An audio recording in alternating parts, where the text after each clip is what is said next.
Sikandar movie ఈ రంజాన్ కానుకగా ఏ- మార్చి 30న release అయిన ఈ సినిమా నాకైతే నచ్చింది సికిందర్. సో ఎందుకంటే ఇందులో ప్యూర్ ఎమోషన్స్. సో తన స్టైల్ లాగానే మురద స్టైల్ లాగానే ఒక 3 ఇయర్స్, ఒక స్టాలిన్, ఒక టాగ్ ఆ రేంజ్లోనే ఉంటుంది. సో బాగా నాకైతే చాలా నచ్చింది. ఆ hospital scenes, emotion, ethics, values, ఆ పొల్యూషన్. సో మంచి యూనిక్ ప్లాట్. సో కొంతమంది నచ్చచ్చు నచ్చకపోవచ్చు ఈ సినిమా. సో నాకైతే నచ్చింది. సో బాలీవుడ్లో అది ఈసారి. సో ఈ సినిమా రిలీజ్ అయిన వెంటనే పైరసీ అయింది. సో మార్చి 30 సల్మాన్ ఖాన్ సికిందర్ థియేటర్లో సందర్శించింది. సో హిందీ సినిమాలో ఎవరు చేయని రికార్డు బాయ్జన్ సృష్టించాడు. ఈ సినిమా రిలీజ్కి ముందే సో దాదాపు ఒక 25,000 షోలు బుక్ అయ్యాయి. అంటే సో ఈ సినిమాపై భారీ నిందలు ఉన్నాయని అర్థం. సో ప్రేక్షకులు థియేటర్లో ముందుగా తన సీటు కోసం దక్కించుకున్నారు.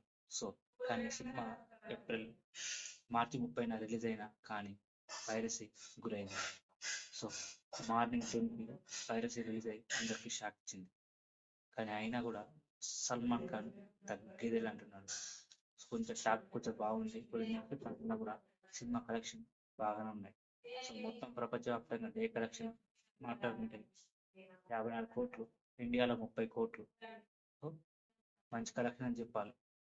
సో ఇది సల్మాన్ ఖాన్ కెరీర్లో మంచి ఓపెనింగ్స్ అని చెప్పాలి. ఈ బాయ్జన్ ఈ సినిమాని ఏఆర్ మురుగదాస్ ఒక సౌత్ డైరెక్టర్కి అప్పగించాడు. సో రష్మి ఉందన్న హీరోయిన్. సో అందరికీ చాలా మంది ఈ స్టోరీ బాగా నచ్చింది సినిమా. సో కొంచెం ఇబ్బందిగా ఉన్నా కూడా నచ్చింది. కానీ సికిందర్ డేట్ కలెక్షన్ కూడా ఊహించని రీతిలో ఉంది. ఇండియాలో 35 కోట్లు దాటి 2 రోజుల్లోనే 60 కోట్లు దగ్గర వచ్చింది. సో ప్రపంచవ్యాప్తంగా మొత్తం ఈ సినిమా సికిందర్ 100 కోట్లు వసూలు చేసింది. సో ఇట్లా కంటిన్యూ అయితే దాదాపు 400 కోట్లు వసూలు చేస్తుంది. ఎందుకంటే ఇప్పుడు అంత మంచి సినిమాలు బాలీవుడ్లో లేవు. చావా ఆల్రెడీ థియేటర్ల నుండి వెళ్ళిపోయింది. ఇప్పుడు సికిందర్ హవా నడుస్తుంది. సో ఈ సినిమా హిట్ ఫ్లాప్ అంటే 500-600 కోట్లు దాటితే బ్లాక్ బస్టర్ హిట్. కానీ 200 కోట్ల కాడ ఆగితే ఈ సినిమా ఫ్లాప్ అని చెప్పాలి. సో ఇప్పటికైతే ఈ సినిమా మీద చాలా మిస్టేక్ టాక్ ఉన్నాయి. కానీ మీరు ఒకసారి సినిమా చూడండి. నేను చూశాను హిందీలోనే, తెలుగులో రిలీజ్ అవ్వలేదు. కానీ హిందీలో రిలీజ్ అయినా కూడా సినిమా నచ్చుతుంది, బాగుంటుంది. సోషల్ అవేర్నెస్ సినిమా అనేది. సో యాక్షన్ అన్నీ ఉంటాయి, కానీ నాకు చాలా బాగా నచ్చింది.